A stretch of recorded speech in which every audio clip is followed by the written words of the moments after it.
Me presento, mi nombre es Bárbara Perazo, soy médica tocoginecóloga y trabajo en el Hospital Rivadavia en la sección de tracto genital inferior, y me pidieron para darles una clase acerca del manejo de lesiones perineoplásicas. Más específicamente vamos a hablar de las lesiones intraepiteliales de alto y bajo grado. Antes de empezar, me gustaría aclarar algunos conceptos siempre que se tienen acerca del HPV, que el HPV, bueno, es el origen, es la puerta de entrada para empezar a hablar de cualquier lesión intraepitelial. Obviamente tiene que haber habido previamente una infección por este tipo viral.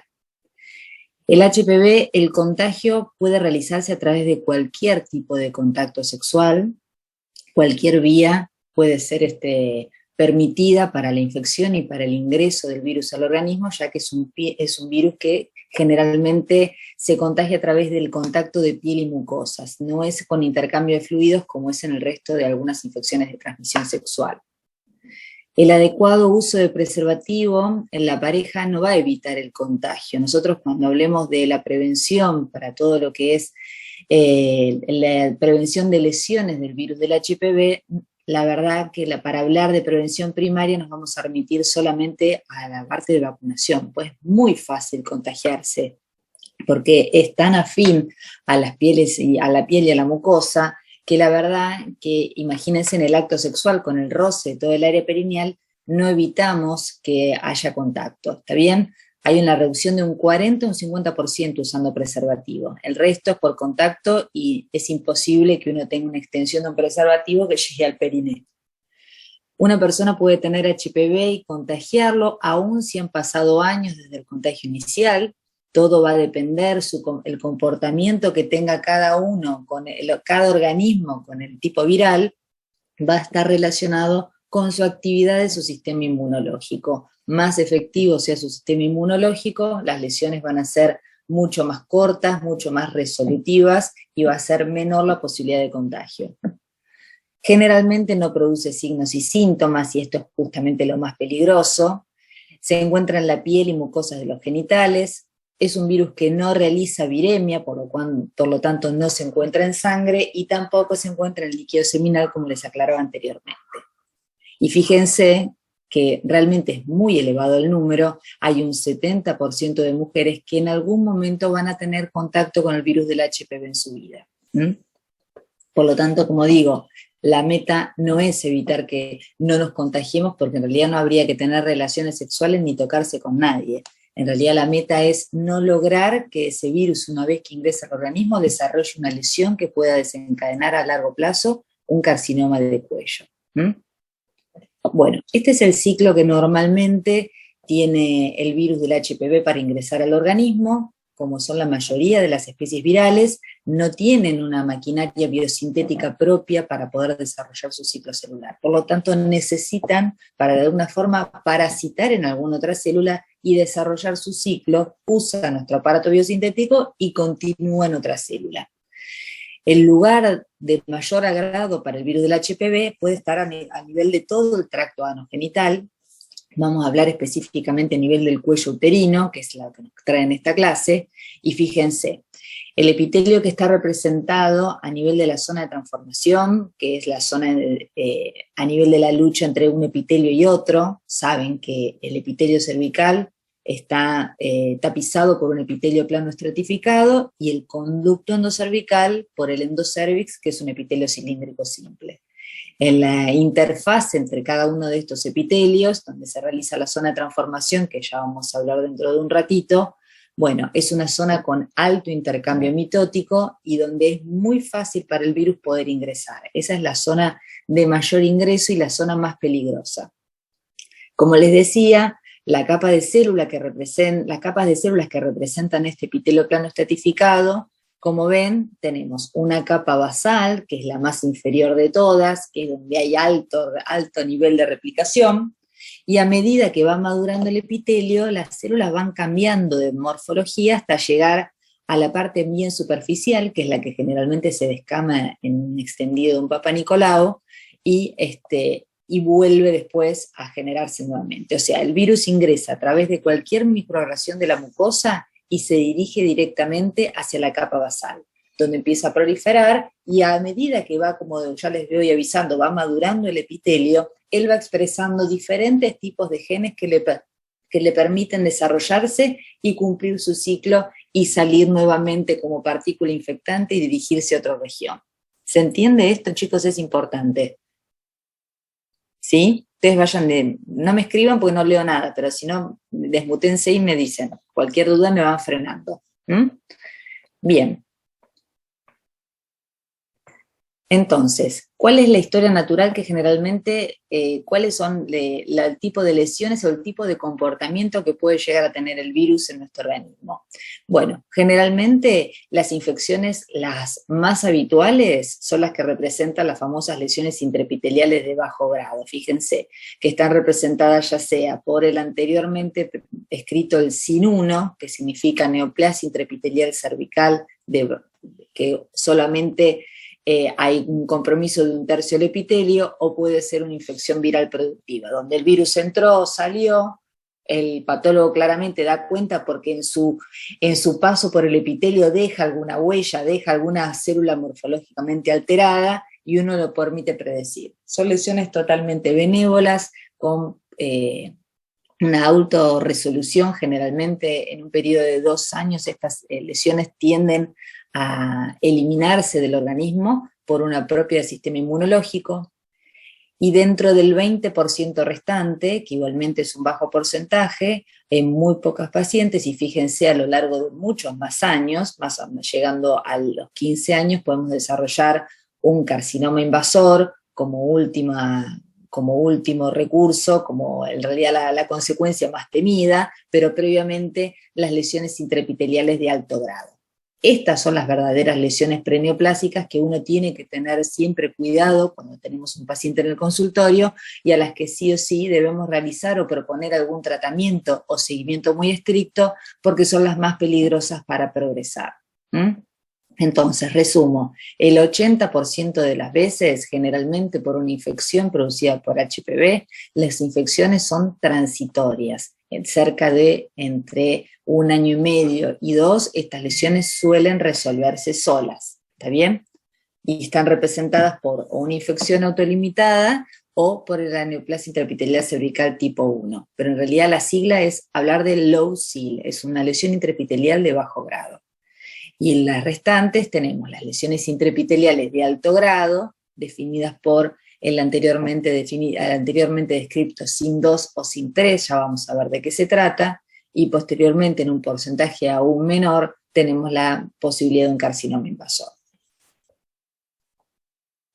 Y esto justamente, cómo se ve, cómo se observa generalmente a nivel del epitelio. Tenemos un epitelio normal, que tenemos todas las capas celulares que yo les comentaba, fíjense, está como invertida la imagen más violácea, donde se ve el epitelio de la parte cuboidea, y a medida que va madurando, fíjense que las células van siendo más ahusadas, más achatadas, hasta llegar a las células superficiales, que son las que se descaman, que no tienen núcleo. Cuando aparentemente apareció y hubo una lesión de bajo grado, con una infección de baja importancia clínica para el paciente, fíjense que igualmente la morfología de las células va cambiando. No deja de madurar el epitelio, pero sí el patólogo puede dar cuenta de que hubo acá algún paso por el virus del HPV.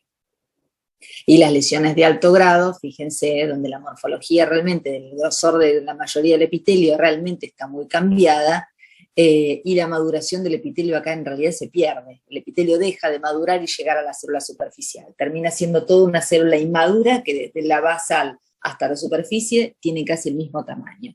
Y el carcinoma de cuello uterino invasor es cuando estas anomalías han sobrepasado la membrana basal, y esto lo convierte en invasor, con un cambio obviamente de conducta totalmente mucho más agresivo.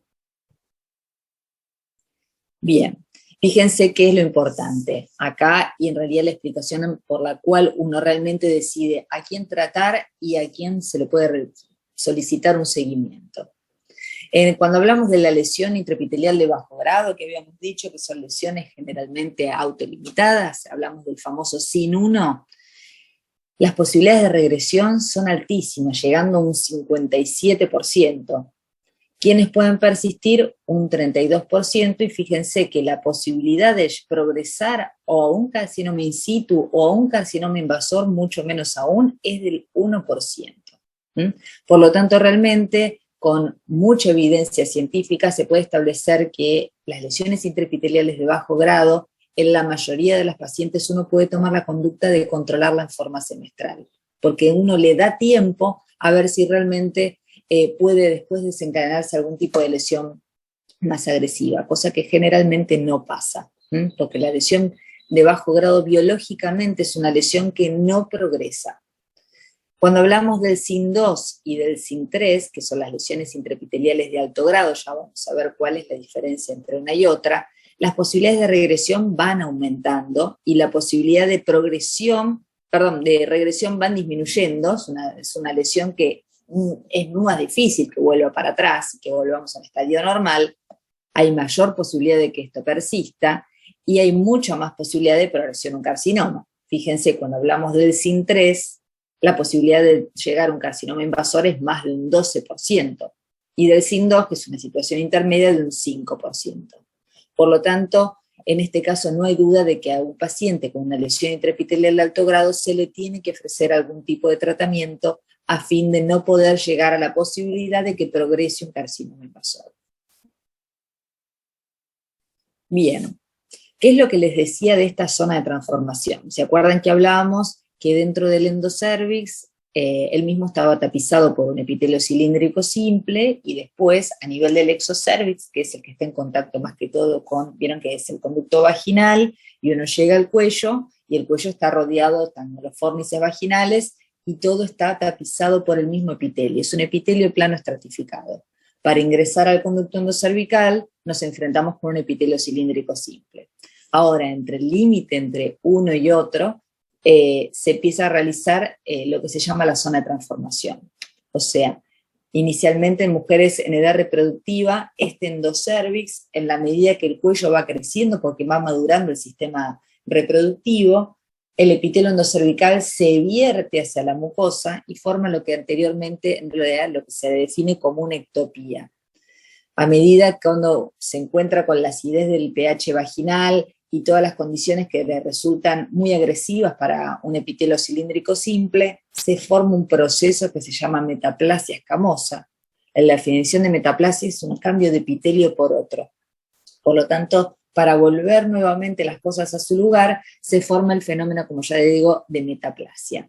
Y esta metaplasia lo que hace es definir esta zona nueva que se está generando y que está tratando de volver a la normalidad, se la define como zona de transformación.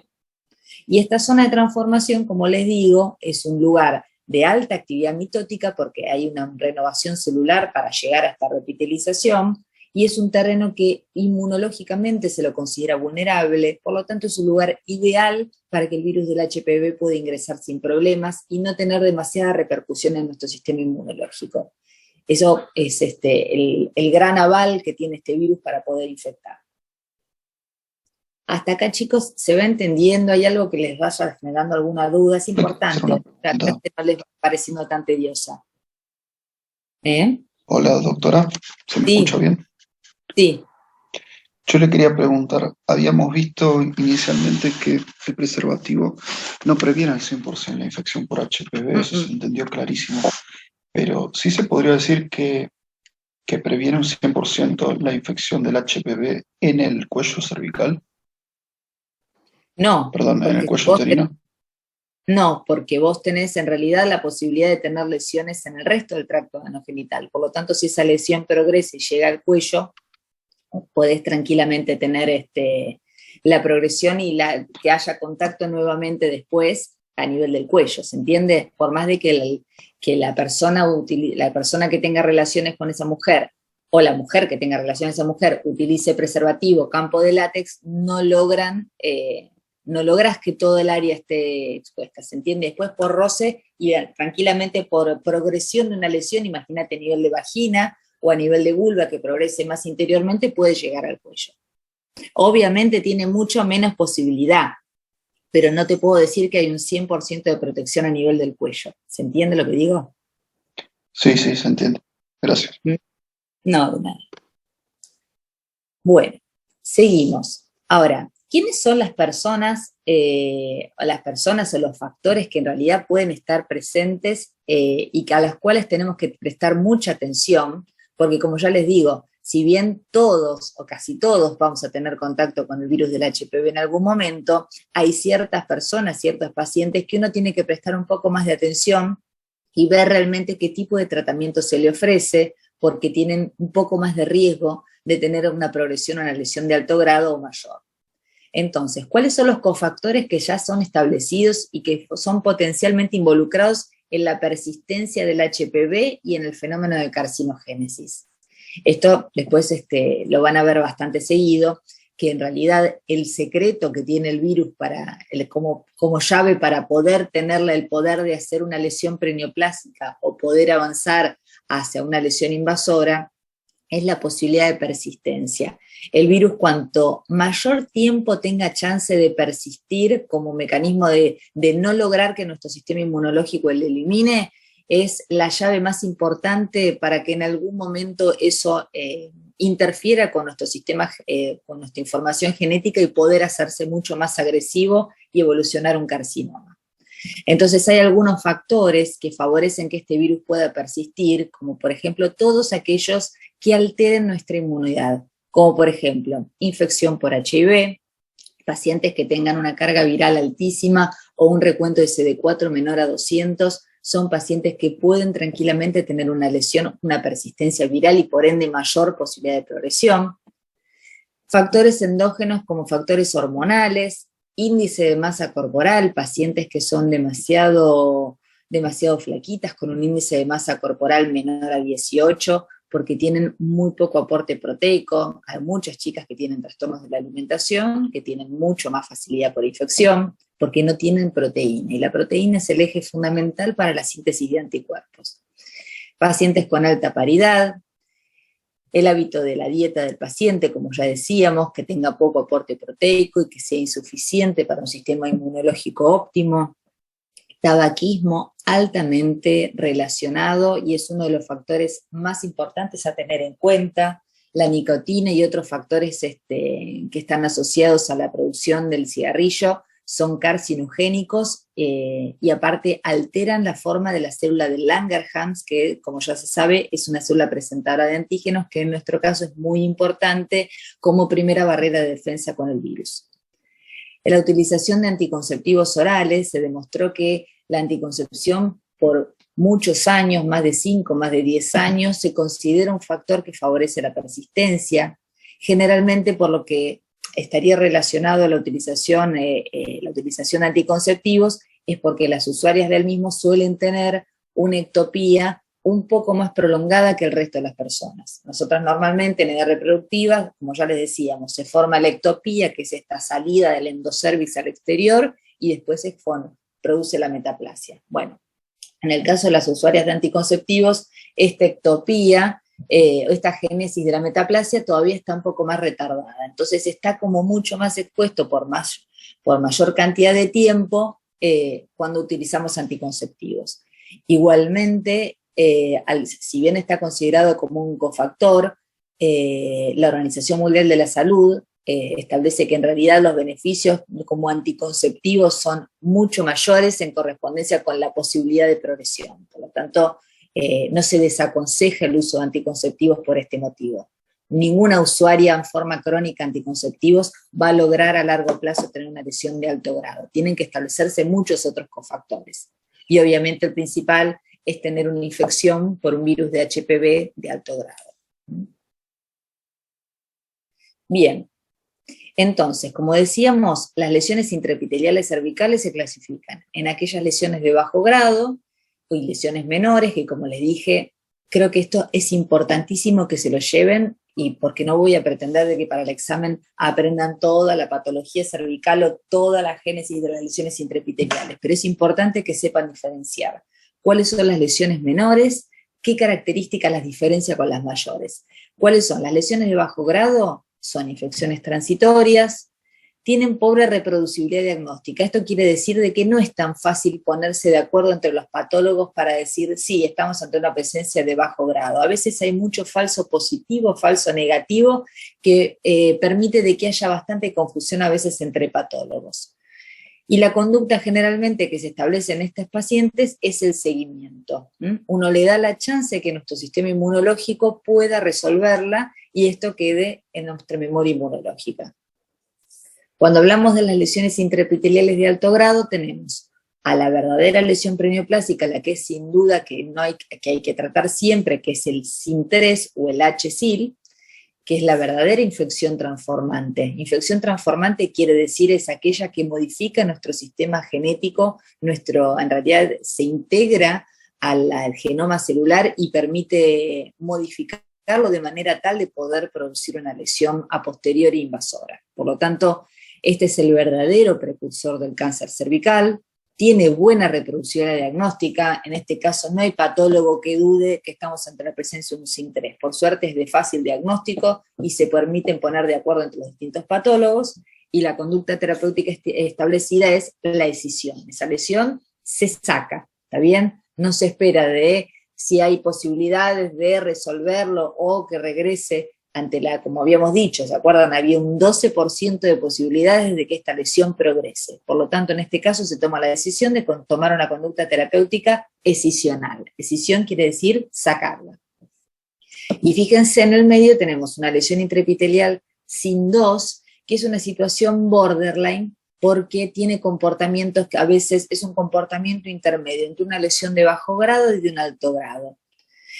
Generalmente la conducta terapéutica es a veces un interrogante, dependiendo realmente qué tipo de comportamiento tenga, y acá les voy a decir de que hay algunas ayudas que tiene el patólogo para tratar de decir, no, se comporta más como un bajo grado, entonces la sigo, la continúo, o no, se comporta a un alto grado, tomo la conducta de tratarlo. ¿Está bien?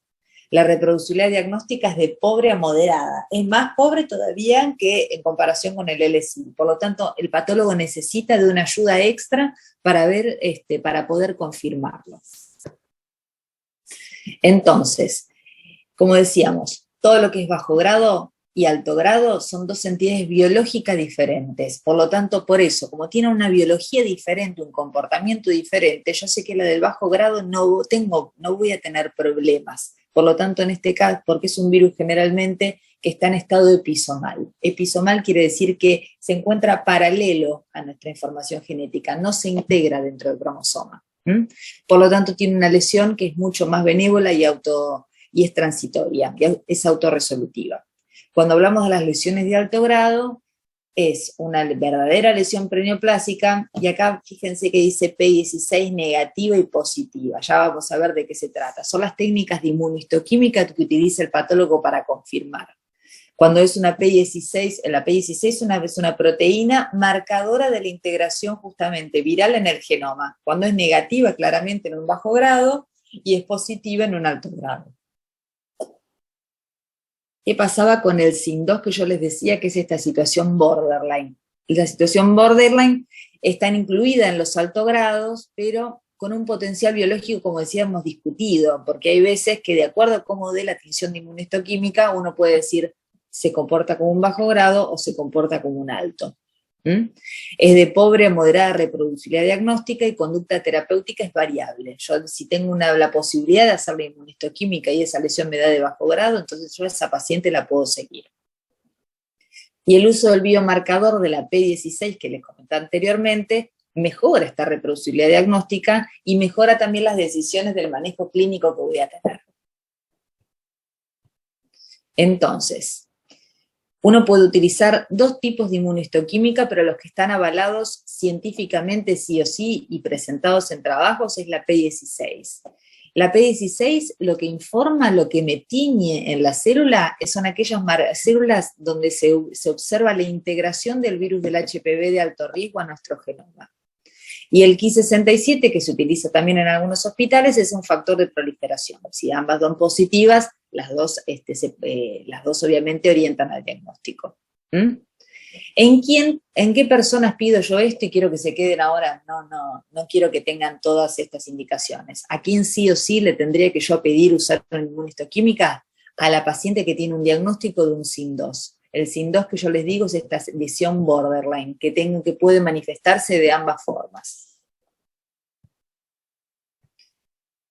Bien, como les decía, esto para que tengan en cuenta, en aquellas lesiones donde tienen un SIN-2, al utilizar la P16, la P16 si sale positiva en bloque, o sea que la tinción es positiva, yo lo catalogo como una lesión de alto grado y la trato como un alto grado, y si es negativa, la P16, la tinción, la paciente es catalogada como un bajo grado. Bueno, pasemos al manejo. Para el manejo de cualquiera de estas lesiones, yo siempre tengo que hacer un buen diagnóstico. Y el diagnóstico se hace teniendo una serie de elementos que sí o sí tienen que estar bien completos. Primero, una buena confección de historia clínica, es el ABC para empezar a estudiar un paciente. Una historia clínica que tenga todo tipo de antecedentes, datos y todos los exámenes realizados en la paciente.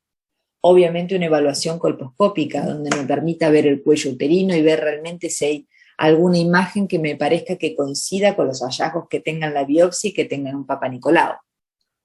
La citología exo y endocervical, la toma de biopsia que siempre me confirme. El manejo de este tipo de lesiones siempre es con una anatomía patológica. Recuerden que el Papa Nicolau y el Cytobrash, o sea, la citología son solo hallazgos citológicos que son células que normalmente descama el cuello uterino, pero no tengo información desde dónde. Por eso cuando uno tiene un Papa Nicolau donde viene alguna lesión, tanto de bajo o alto grado, uno va al colposcopio y mira el cuello a ver si me puedo orientar, si hay alguna imagen que a mí me dirija desde dónde vienen esas células exfoliadas. Biología molecular, en este caso para el diagnóstico de las lesiones, no es lo que me va a servir. La biología molecular, que ya son los famosos test de HPV, que capaz que ya han escuchado nombrar, esto no me sirve como diagnóstico, me sirve como seguimiento y me sirve a veces para ver como técnicas de screening en otro momento. Y la inmunistoquímica es que yo les comentaba, es la P16, que en realidad en este caso donde mayormente me sirve es cuando tengo un diagnóstico, el patólogo después de la biopsia ve que hay una lesión de tipo SIN-2.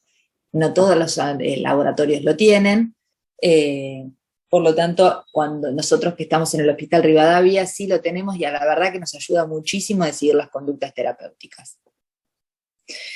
Bueno, como les hablaba, la confección de la historia clínica es fundamental. ¿Qué parámetros yo tengo que tener obviamente en cuenta para confeccionar la historia clínica? Edad, cuál es el motivo de consulta a la paciente. Generalmente una paciente con una lesión intraepitelial, ya sea de alto o bajo grado, son asintomáticas. La paciente no refiere tener mucha sintomatología, más que flujo, pero nada me va a orientar a algún síntoma en particular. Sí, muchas veces la paciente cuando viene con antecedente de BDR positiva, virus, herpes, siempre cuando aparece una infección de transmisión sexual hay que sospechar otras. Y si ya tuvo la facilidad de tener alguna de ellas, es probable que tenga un HPV también, es probable que haya alguna lesión HPV relacionada.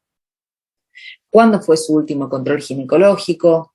Antecedentes personales, o sea, la posibilidad de enfermedades preexistentes. En este tipo de pacientes, aquellas que puedan llegar a ser inmunosuprimidas, es importantísimo tener esa información. Muchas veces toman corticoides a largo plazo, metotrexate, todo lo que suprima nuestra actividad inmunológica hace que el virus del HPV tenga mucho mayor facilidad para contagiar y para producir una infección. ¿Qué medicación habitualmente toma? Si fuma, antecedentes tocoginecológicas, mujeres multíparas, cuándo empezó sus relaciones sexuales, qué método anticonceptivo utiliza.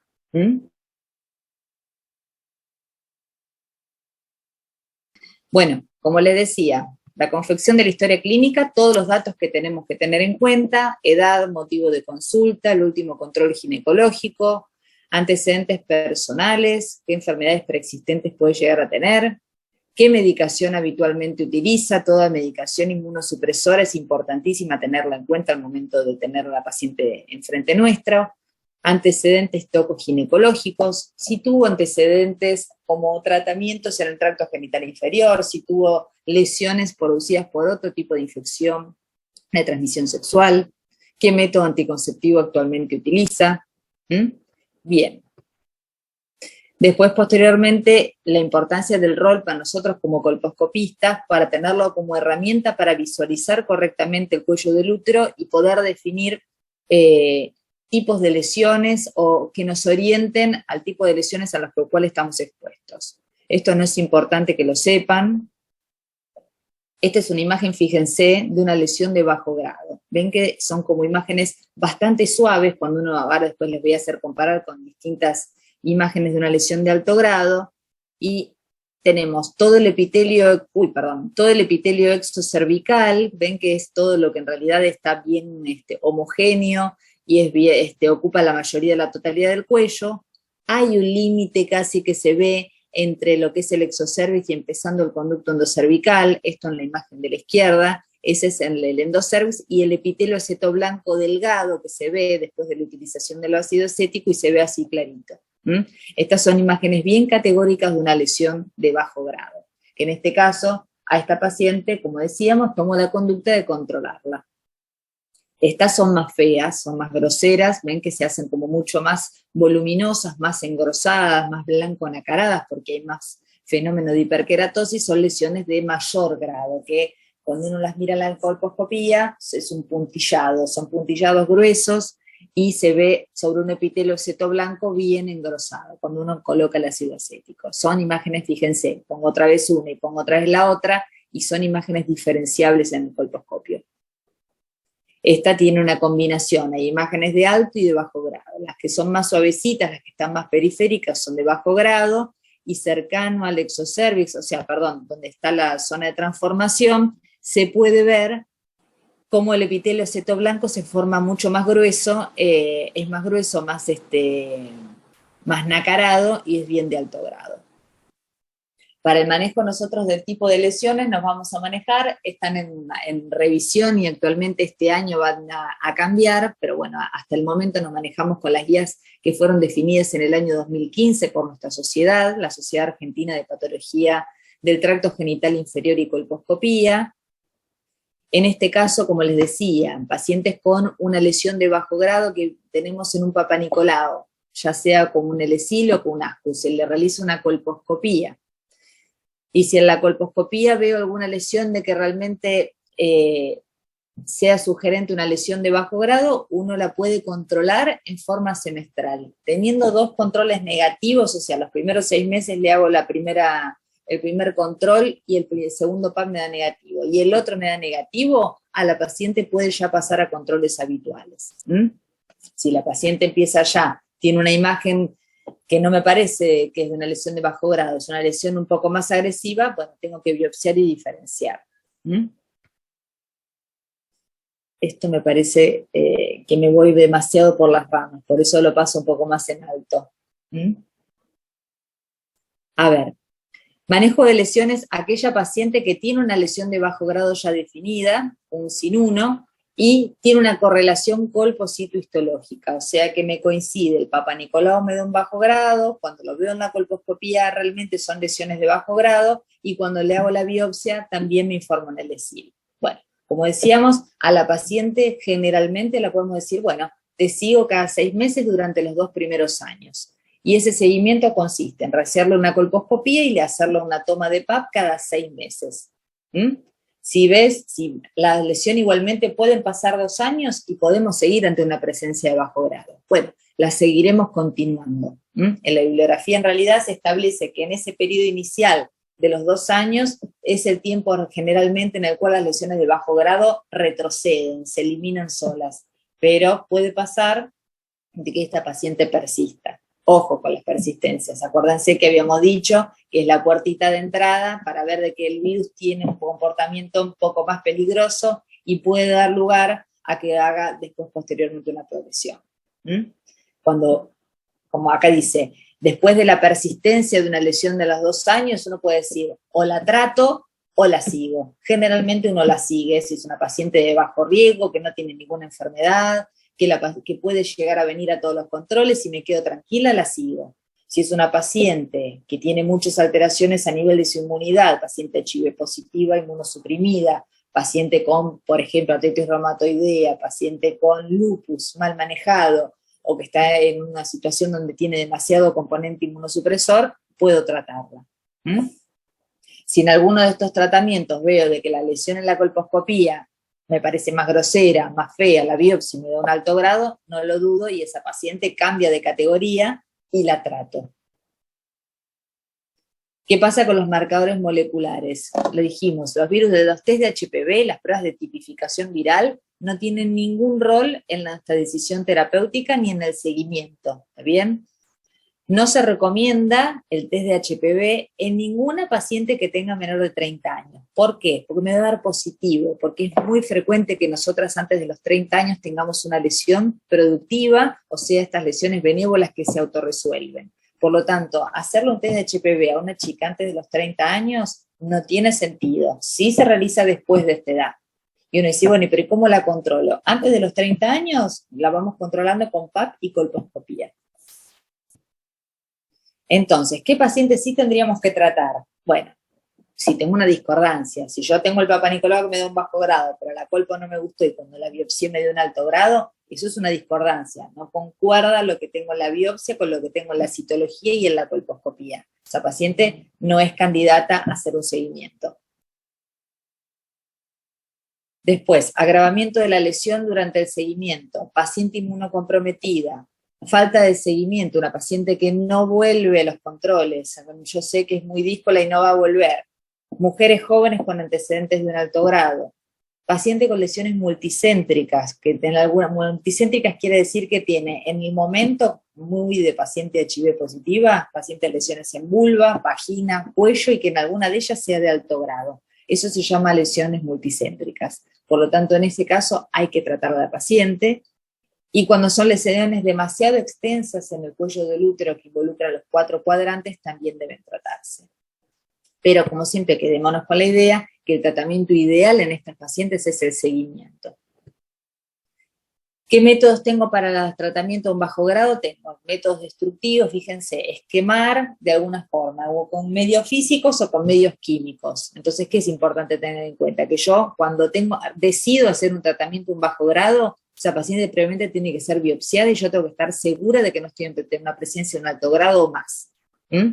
Los métodos destructivos físicos son criocirugía, vaporización láser o la utilización de la electrofulguración con un LIP, que se llama el famoso PEF, y la utilización de medios químicos mucho menos utilizados, que deben ser por los primeros, imiquimod, interferón, el ácido tricloracético sí, y el podofinilo.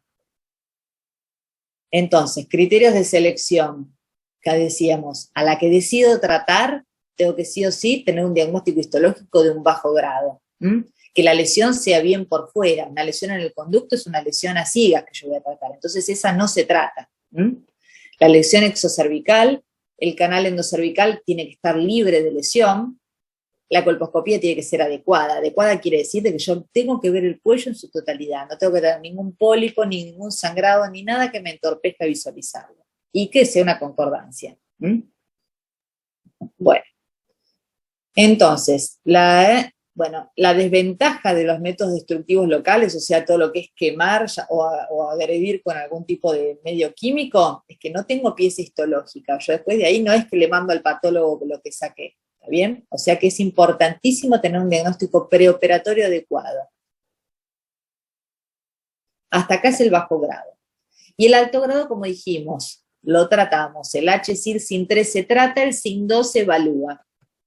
Los principios generales para el tratamiento, bueno, fomentar buena actitud, muchas veces esto genera que la paciente se ponga muy temerosa, porque aparte se supone que esto es una infección de transmisión sexual y se vive como una enfermedad venérea, que no es, porque en realidad es tan frecuente la infección que hay que desmitificar, pero bueno, a todos nos ha pasado que cuando aparece en el Papa Nicolau una lesión de bajo grado, la manchita blanca en el cuello y demás, uno ya viene con toda esa carga, no solamente de que es una infección que se transmitió sexualmente, sino que aparte puede estar en el lugar de un carcinoma. Entonces, bueno, hay que tratar de bajar todos los decibeles y hacer concientizar a la paciente que un buen diagnóstico a tiempo hace un buen tratamiento a tiempo. ¿Está bien? hábitos saludables, paciente tiene que dejar el cigarrillo, paciente que no deja el pucho es una paciente que al rato va a volver a tener una nueva enfermedad o esa lesión va a progresar, así que no sirve de nada. Muchas veces se propone también que estimulemos un poquitito, favorezcamos un sistema inmunológico más saludable con ácido fólico, complejos multivitamínicos con vitamina B6, B12 y betacarotenos. No hay datos todavía convincentes que digan que sí o sí esto sirve, pero bueno, todo lo que complemente a veces ayuda. Bueno, un sueño adecuado, tener una vida medianamente normal. A veces es muy poco aplicable acá al tipo de ritmo de vida que tenemos nosotros, ya lo van a tener ustedes, pero bueno, en la medida de lo posible, tratar de estar lo más equilibrado posible. Fíjense las acciones del tabaquismo. Disminuye la respuesta inmunológica local. ¿Se acuerdan que les decíamos esto que altera la morfología de la célula de Langerhans? No se reconoce el mecanismo de acción aún. Aparentemente, el posible efecto carcinogénico estaría dado por algunos productos como la cotinina, la nicotina y la nitrosamina, y obviamente está asociada con la falta de respuesta al tratamiento, porque aumenta el riesgo de persistencia viral. Acuérdense, ese es el paso inicial que tiene el virus para determinar de que tiene una conducta más agresiva.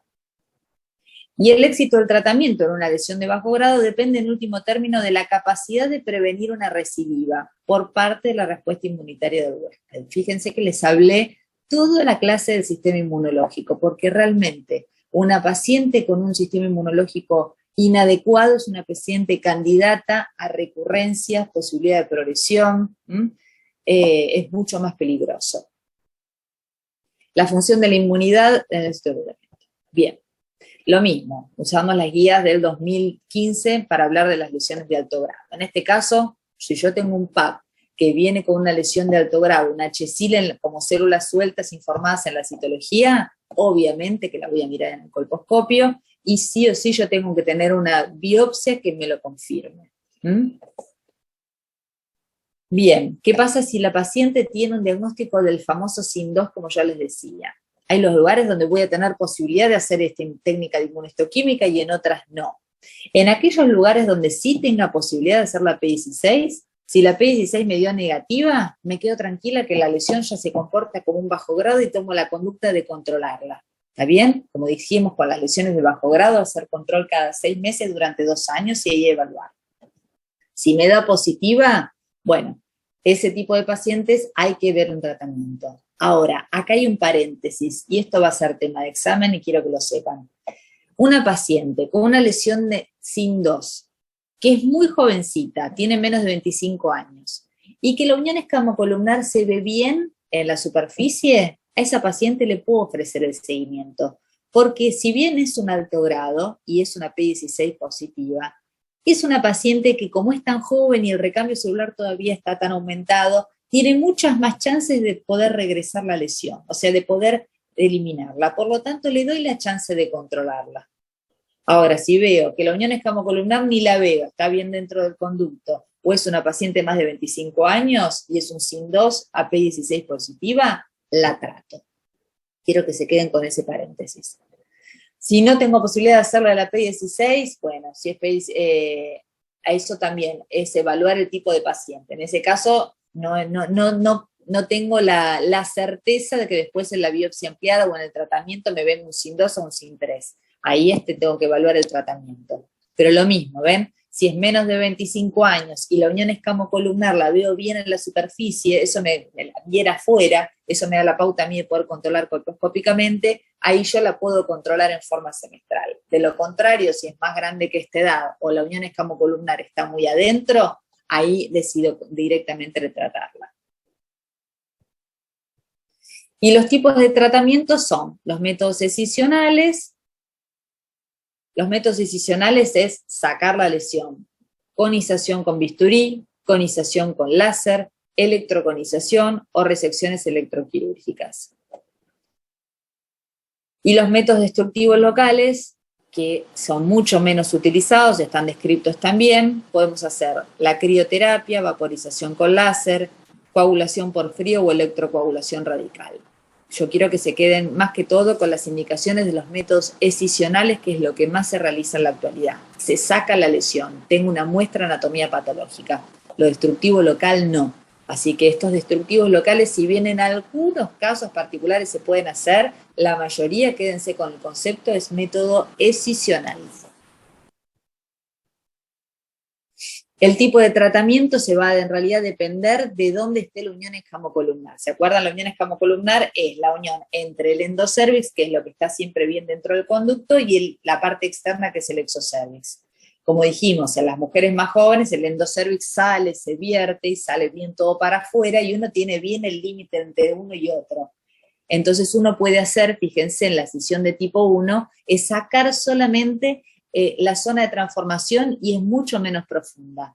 A medida que va aumentando nuestra edad, entonces fíjense, va siendo más profundo porque el conducto, el endocervix tiende a volver hacia adentro del conducto. Entonces las escisiones se van haciendo más profundas. Y en la del tipo 3 es cuando ya hizo toda la metaplasia, ya volvió todo dentro del conducto, entonces hay que sacar todo como con una profundidad mayor. Este es el llamado cono cervical. La conización cervical es la famosa escisión de tipo 3. ¿Se entiende esto, chicos? Sí. ¿Sí? Bien.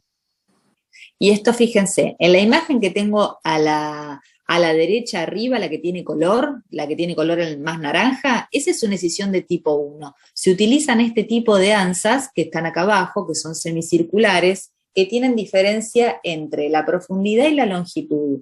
Esta es una escisión de tipo 1. Ven que uno saca y saca como una moneda, no saca más en profundidad. Saca solamente la zona de transformación. La zona de transformación, dijimos, es la zona más peligrosa, donde hay entre la lucha de epitelios, donde el epitelio trata de volver un epitelio escamoso, y como está en alto recambio celular, al virus le es ideal que haya una maquinaria biosintética activa y puede ingresar. Por eso, ahí es el foco donde uno tiene que trabajar. Cuando todo está bien en la superficie, la escisión es de tipo 1 y bien superficial. Cuando acá en el inferior la escisión es más profunda, cuando ya la metaplasia ya casi la hizo toda y el conducto endocervical quedó todo tapizado por endocervix. El seguimiento lo hacemos durante 20 años a la paciente. La paciente con una lesión de alto grado siempre va a quedar en seguimiento. Cuando tenemos solamente posibilidad de hacerle con Papa Nicolau y colposcopía, que es la que tiene la mayoría de los pacientes en los lugares públicos, donde todavía no tenemos el test de HPV en todos los lugares. Se hace un control citocolposcópico. Los primeros 2 años mucho más seguido, cada 6 meses, y después, si todos han venido negativos, uno pasa a hacer controles anuales por los 20 años. Si tengo posibilidad de utilizar el COTES, que es hacerle un Papa Nicolau y una prueba de HPV, es mucho mejor. Tiene la posibilidad de, realmente, si me dan negativo los dos, uno puede espaciar los controles y no hacer esto de hacer cada 6 meses durante los primeros 2 años. ¿Ven? Si es negativo, mi primer COTES lo repito al año.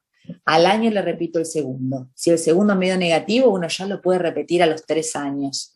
Y si después de los 3 años ya me dio negativo, el próximo es a los 5 años. Entonces no tengo que estar con la paciente tan encima. Las pruebas de tipificación viral realmente tienen una especificidad tan alta que uno le permite trabajar con mucho más tranquilidad. Si es positivo el COTES, si es uno o ambos resultados, la paciente por las dudas va a biopsia.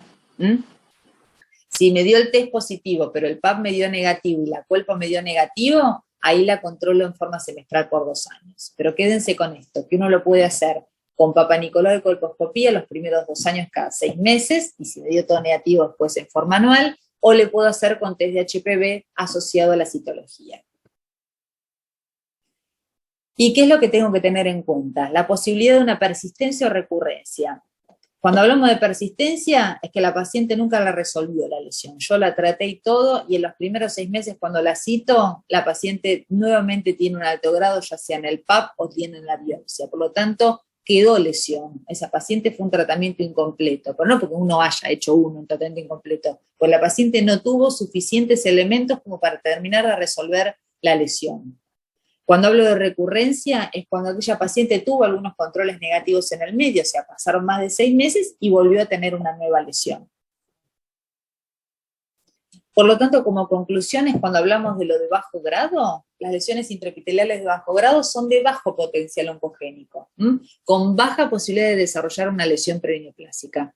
Conducta en este paciente, seguimiento, dado que el índice de recurrencia de las lesiones dentro de los primeros 2 años luego del contagio es altísima.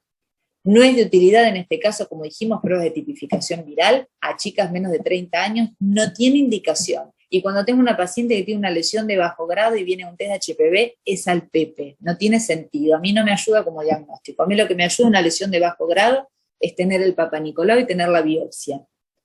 Evaluar el subgrupo de pacientes, quiénes sí de las lesiones de bajo grado, las que habíamos dicho, quién sí trato, paciente HIV, paciente que no va a venir al tratamiento y tiene una lesión demasiado extensa, paciente que sea inmunosuprimida ya sea por medicación o por alguna enfermedad de base. Esa paciente sí puedo pensar en tratarla. Y acuérdense que en el tratamiento son todos tratamientos destructivos locales. A la que elija tratar, tengo que sí o sí tener una biopsia antes. Y en cuanto a las conclusiones con respecto a las lesiones de alto grado, estas sí implican patologías con un real potencial perineoplásico, por lo que su tratamiento es indiscutible. El tratamiento es excisional para todos los casos, para el SIM3 es sacarla la lesión. Acuérdense que hay un 12% de pacientes que pueden evolucionar un carcinoma. Acá el uso de técnicas de tipificación viral lo usamos como el test de cura. El test de cura es lo que yo les decía, es en el seguimiento de la paciente a que traté, que le hago después el cotest. En este caso sí tiene utilidad, para el resto, para el diagnóstico no. Y en este caso se recalca la importancia de fomentar o de disminuir la exposición. Claro, obviamente, si la paciente que puede modificar algún factor no lo hace, bueno, va en detrimento de ella y hay mucha más posibilidad de que la paciente tenga recurrencia o regresión. Bueno, acá les dejo mi mail, chicos, y cualquier cosa me escriben y las dudas que tengan y las charlamos, no tengo problema. Espero que les haya parecido, es una clase larga y esa parte uno la habla a veces tan rápido, pero a veces cuesta entender algunos de estos conceptos. ¿Tienen alguna pregunta?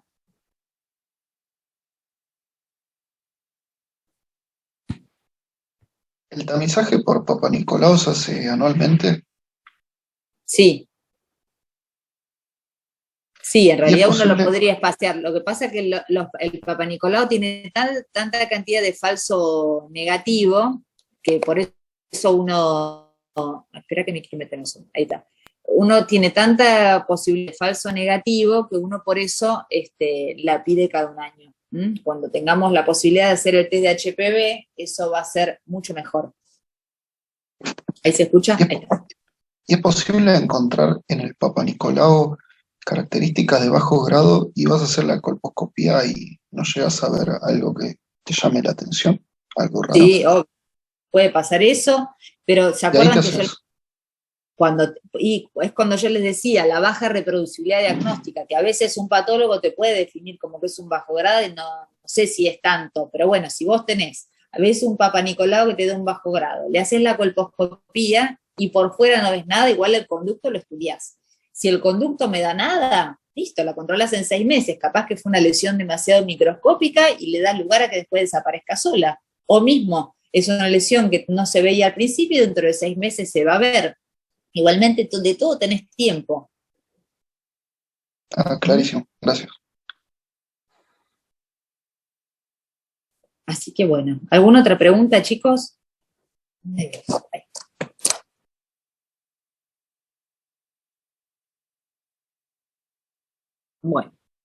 Bueno, cualquier cosa me escriben, chicos. ¿Dale?